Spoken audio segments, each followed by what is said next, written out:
This is the science of changing your mind or changing your thoughts. You know that some of the thoughts that you have are more dominant or powerful than others. This video explains why you definitely can change your mind and the thoughts that you have. If you understand this, you can learn to throw out the mental trash and just have the thoughts that you want to have. Thoughts are energy, or electrical impulses. And when you have a new thought, you fire the electrical signal that will eventually create a new neural pathway in your brain. This is a new neural connection forming. When you learn new things, or have new thoughts, you'll eventually create new connections in your brain. You're watching a real human brain thinking. Your brain lights up like a lightning-filled sky, because of the electrical activity created by the thoughts that you're having.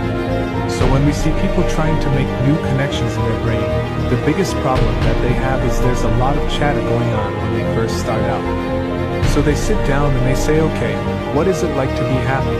Or what is it like to be healthy? Or what is it like to be a leader?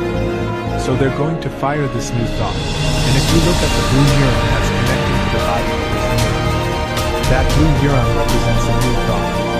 Like, I'm a great leader, or I'm healthy, or I'm happy. So you close your eyes, you eliminate the environment, you retreat from your life, you forget about time, you fire this new thought that says, what would it be like to be a leader, to be happy, to be healthy? So as you fire this new thought, and you start thinking about it, all of a sudden you start to hear all this chatter in your brain. You're not a leader, you're too much like your father. You're a failure, you're never gonna change. Look at all the things you've done, you're never going to be healthy. Look at the pain in your back the doctor told you about. Look at all the past problems you've had.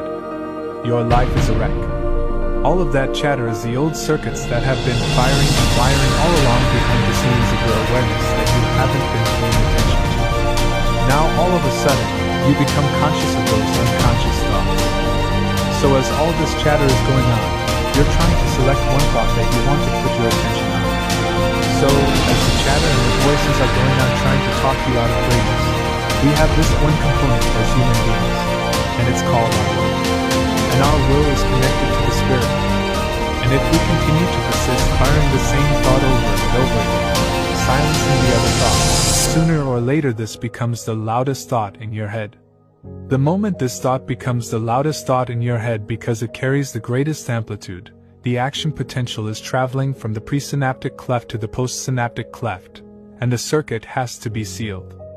But the neural growth factor travels in the opposite direction, from the postsynaptic cleft to the presynaptic cleft. And there's only a certain amount of neural growth factor